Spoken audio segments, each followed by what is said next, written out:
to the One Family Podcast, where we encourage and equip families for the marriage and parenting journey. Each week, we share practical insights and real-life encouragement to help you strengthen relationships, navigate challenges with confidence, and build a home where love and connection thrive. Here's something many parents don't realize. Some of the most important moments in your child's life don't happen in big, dramatic events. They happen in small, quiet, and everyday moments. Moments that may only take 10 to 15 minutes. Today, we're talking about one of those moments, a simple daily habit that can strengthen your relationship with your child, support their emotional development, and help shape their future. It's simple and it's meaningful, and it's something every family can start today. Early in our parenting journey, we made the decision about the kind of children we hoped to raise. We wanted kids who felt secure, who demonstrated self-control, who were emotionally regulated, who could focus and pay attention, and who were good listeners. These are essential life skills that help children succeed academically, socially, and in every aspect of life. And like most parents, we didn't just hope these things would happen. We wanted to be intentional about building them. But there was also one more little thing that we knew that was actually a big thing. We wanted our boys to be readers, because we understood something important. Raising readers isn't just about books. It's about building minds. It's about building relationships. And it's about building lifelong habits.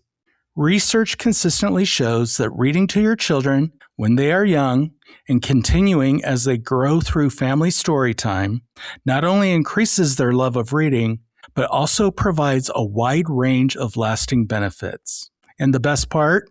It only takes about 10 to 15 minutes a day. Creating a habit of investing just 10 to 15 minutes a day in dedicated recreational reading time, not schoolwork related, this can significantly support your child's emotional development as well as their academic and social success.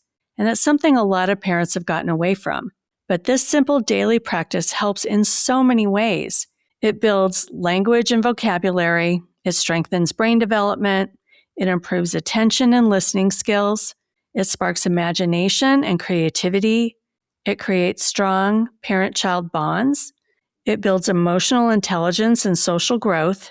It encourages a lifelong love of reading, and it supports literacy skills. That's a pretty incredible return on investment for just a few minutes a day. Most parents want these outcomes, but many families aren't making this simple investment of time. And we know this because educators and the medical community are seeing firsthand that children's literacy readiness is declining, and not just because of COVID. Susan Newman, professor of childhood literacy and education at New York University, explains this.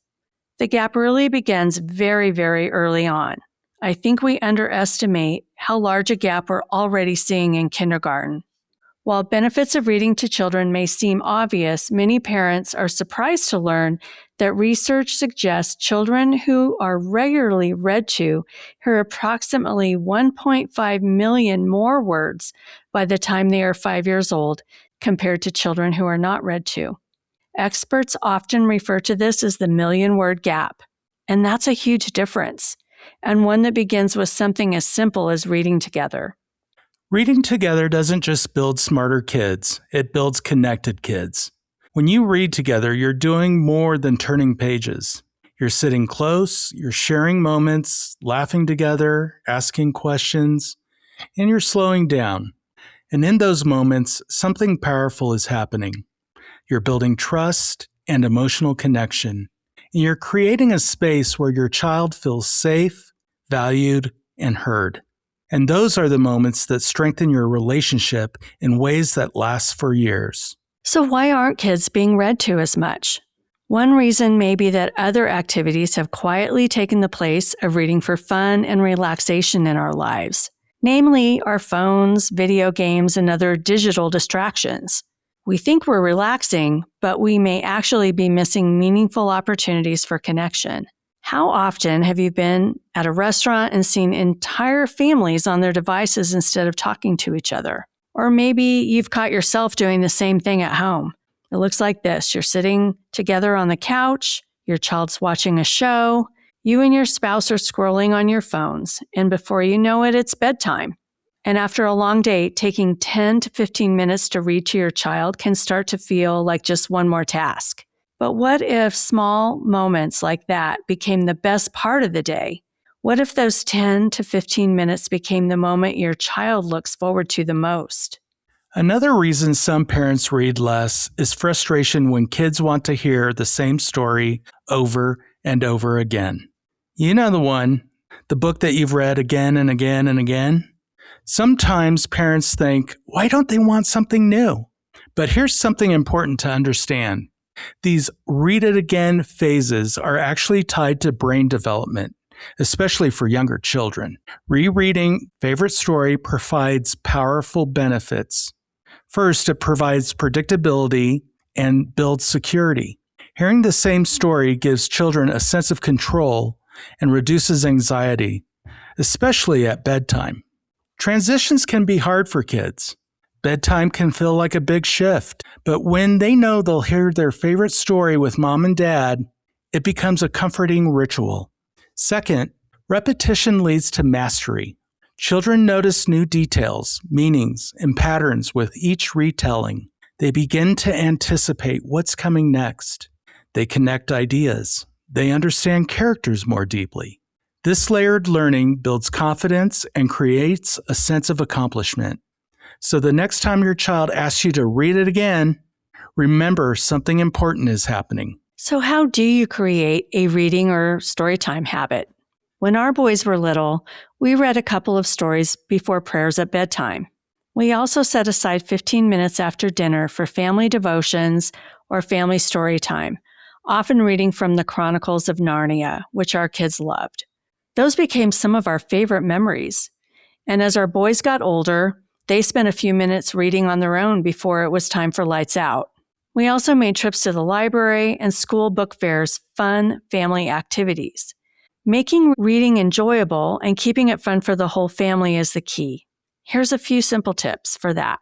Choose books that both you and your children enjoy.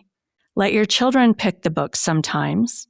Give them time to look at the pictures and ask questions. Take turns reading parts of the story. Read with a little enthusiasm and expression. And ask your child questions about the character's thoughts and feelings. And then connect the story to real life. Remember, you don't have to be perfect, and you don't have to be the world's greatest dramatic reader.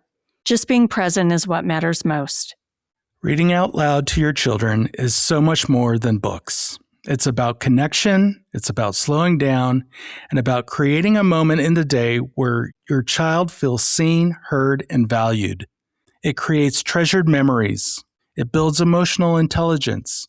It promotes literacy skills. And it cultivates a love of reading that can last a lifetime. When you're in the thick of parenting, it's easy to miss how meaningful these moments are. But one day your child will grow up, and those bedtime stories, those shared laughs, those quiet moments, those will become some of your favorite memories.